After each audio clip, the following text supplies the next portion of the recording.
Hi all, അസ്സലാമു അലൈക്കും. Welcome back to Silna's kitchen. ഇന്നത്തെ റെസിപ്പി പച്ചമാങ്ങ കൊണ്ട് കിഡിലൻ ടേസ്റ്റി ആയിട്ടുള്ള ഒരു അടിപൊളി ജ്യൂസിൻ്റെ റെസിപ്പിയാണ്. ഈ ഒരു ചൂട് സമയത്തും നോമ്പിനും അല്ലാത്തപ്പോഴൊക്കെ ട്രൈ ചെയ്യാൻ പറ്റിയിട്ടുള്ള ഒരു അടിപൊളി ഐറ്റമാണ്. എന്തായാലും ട്രൈ ചെയ്ത് നോക്കണം. അത്രയും ടേസ്റ്റി ആയിട്ടുള്ള ഒരു റെസിപ്പിയാണിത്. അപ്പോൾ ഇതെങ്ങനെയാണ് തയ്യാറാക്കുന്നതെന്ന് നോക്കാം. അതിനായിട്ട് വീഡിയോ സ്കിപ്പ് ചെയ്യാതെ മുഴുവനായിട്ടൊന്ന് കണ്ടു നോക്കണേ. റെസിപ്പിയിലോട്ട് കടക്കുന്നതിന് മുമ്പായി സിൽനാസ് കിച്ചൺ ചാനൽ ആദ്യമായിട്ട് കാണുന്നവരാണെങ്കിൽ പ്ലീസ് ഒന്ന് സബ്സ്ക്രൈബ് ചെയ്തേക്കണേ. ഒപ്പം ഈ വീഡിയോസ് നിങ്ങൾക്ക് ഇഷ്ടപ്പെടുകയാണെങ്കിൽ ഒരു ലൈക്ക് ചെയ്ത് ഷെയർ ചെയ്ത് സപ്പോർട്ട് ചെയ്യാനും മറക്കരുത്. ഇനി നമുക്ക് ഇതെങ്ങനെയാണ് തയ്യാറാക്കുന്നതെന്ന് നോക്കാം. ഇതിനായി ആദ്യം തന്നെ 2 പച്ചമാങ്ങ എടുത്തിട്ടുണ്ട്. ഏത് മാങ്ങ ആയിരുന്നാലും കുഴപ്പമൊന്നുമില്ല. ഞാനിവിടെ ഇത് കട്ട് ചെയ്തതിന് ശേഷം മാറ്റി വയ്ക്കുന്നുണ്ട്. ഇനി ഒരു കടായി എടുത്തിട്ട് സ്റ്റവിലേക്ക് വെച്ച് കൊടുത്തു. ഫ്ലെയിം ഓൺ ആക്കിയിട്ടില്ല, ഇപ്പോൾ തന്നെ ഓൺ ആക്കണ്ട. അതിലേക്ക് 1 ലിറ്റർ പശുവിൻ പാല് ഒഴിച്ചു കൊടുക്കുന്നുണ്ട്. ഓരോരുത്തർക്കും എത്ര ഗ്ലാസ് ജ്യൂസാണോ വേണ്ടത് അതിനനുസരിച്ചുള്ള പാലാണ് എടുക്കേണ്ടത്. ഇനി ഇതിലേക്ക് കസ്റ്റാർഡ് പൗഡറാണ് ഇട്ട് കൊടുക്കുന്നത്. 30 മില്ലിയുടെ സ്പൂണാണ് എടുത്തിട്ടുള്ളത്. അതിന് 2 സ്പൂൺ അളവിൽ കസ്റ്റാർഡ് പൗഡർ ഇട്ട് കൊടുത്തു. ഇതേ സ്പൂൺ അളവിൽ തന്നെ ഒരു 4 സ്പൂൺ അളവിൽ പാൽപ്പൊടിയും കൂടെ ഇട്ട് കൊടുക്കുന്നുണ്ട്.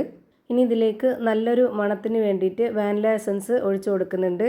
വാനില എസൻസ് ഇല്ലാന്നുണ്ടെങ്കിൽ ഏലക്ക ഇട്ട് കൊടുത്താലും മതി, ഒരു 3-4.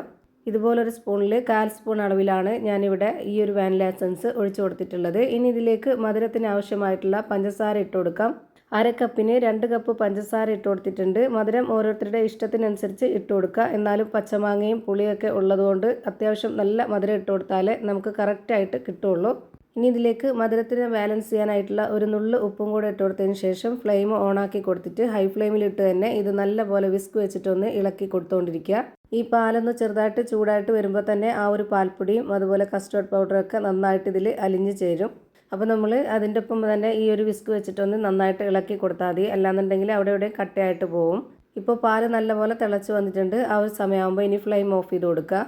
ഇനി ഒരു മിക്സിയുടെ ജാറിലേക്ക് കട്ട് ചെയ്ത് വെച്ചിട്ടുള്ള ആ ഒരു 2 മാങ്ങയും ഇട്ട് കൊടുക്കാം. ഞാനിവിടെ തോലോട് കൂടി തന്നെയാണ് കട്ട് ചെയ്തെടുത്തിട്ടുള്ളത്. അങ്ങനെ തന്നെ എടുക്കുക.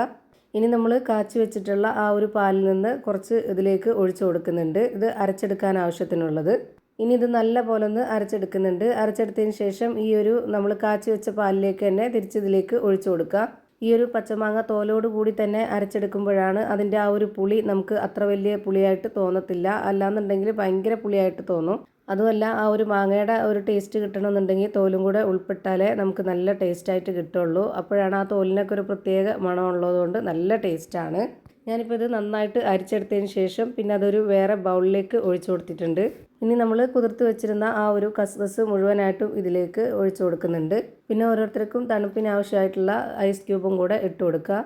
ഇനി ഇത് നന്നായിട്ടൊന്ന് ഇളക്കി കൊടുക്കുന്നുണ്ട്. ഇപ്പോൾ ഇതിൻ്റെ പരുവം നിങ്ങൾക്ക് കാണുമ്പോൾ മനസ്സിലാവും. ഓരോരുത്തർക്കും ആവശ്യമുള്ള ഇഷ്ടമുള്ള അനുസരിച്ച് നമുക്കിത് ലൂസാക്കിയിട്ടോ കട്ടിയാക്കിയിട്ടോ എങ്ങനെ വേണമെങ്കിലും റെഡിയാക്കി എടുക്കുക.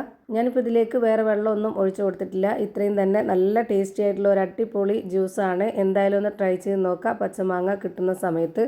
അപ്പോൾ ഇത്രയേ ഉള്ളൂ ഇന്നത്തെ വീഡിയോ ഇഷ്ടമായാൽ ലൈക്ക് ചെയ്യാനും കമൻറ്റ് ചെയ്യാനും ഷെയർ ചെയ്യാനും മറക്കരുത്. അതുപോലെ തന്നെ ഞാനിടുന്ന പുതിയ വീഡിയോസ് നോട്ടിഫിക്കേഷനായിട്ട് കിട്ടുന്നതിന് വേണ്ടി സബ്സ്ക്രൈബ് ചെയ്ത് ബെല്ലൈക്കൺ അമർത്തി അതിൽ ഓൾ എന്ന ഓപ്ഷൻ എനേബിൾ ചെയ്ത് കൊടുക്കാനും മറക്കരുത്. പുതിയൊരു വീഡിയോയുമായി വീണ്ടും വരും. Thank you for watching.